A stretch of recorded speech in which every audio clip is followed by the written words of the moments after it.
Assalamu alaikum, Aki. My name is Abbas Abdul Rehman. Well, it's in speaking about Sayyid Musawi, we go back to the time when there was about 20 of us. We were all Sunni Muslims, practicing at Jami Mosque, attending Jummah quite regularly, and quite studying a lot of hadiths and things.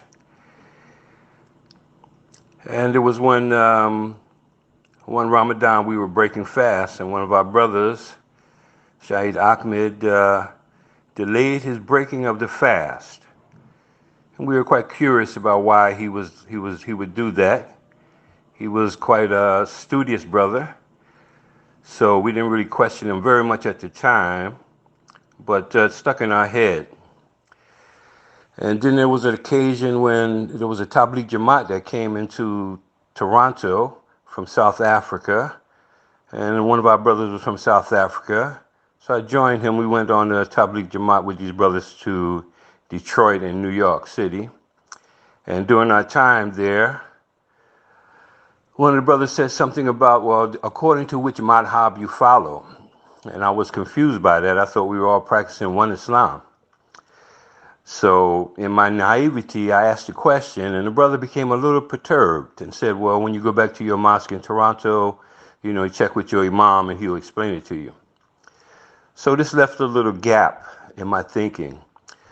But then time went on, and I knew these brothers was practicing something a little bit different. And then finally, the time arrived when they came to my home and they supplied me with Ali the Magnificent, a lecture on Imamate, Fatima's Fatima.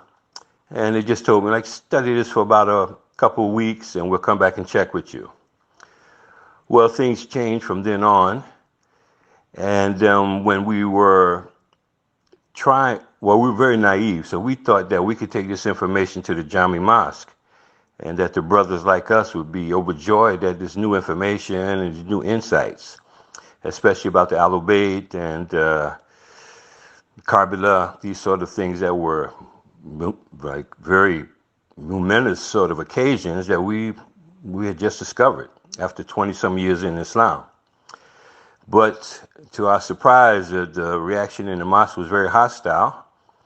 And actually the brother said if he let us continue sharing this information in the mosque, that the mosque would boil.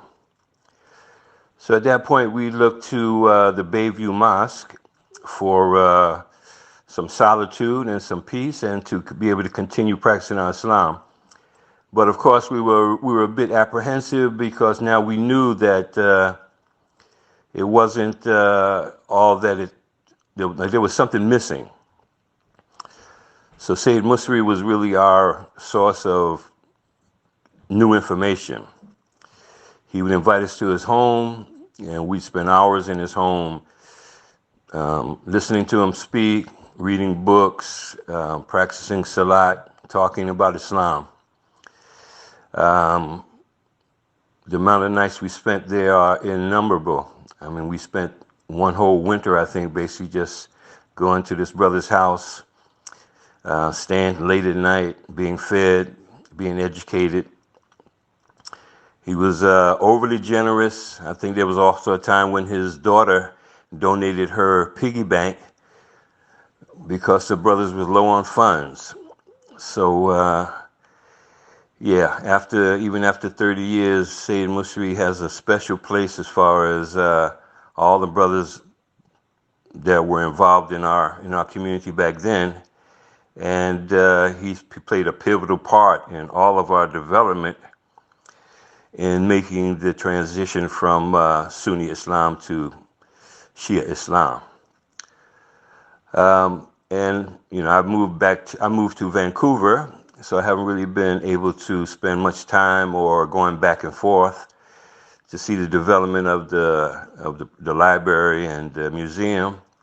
But this brother is famous and well known, and his contribution is beyond measure. May Allah increase his barakat and may peace and tranquility reign with him and his family. Okay, brother. Assalamu alaikum, rahmatullah wa barakatuh.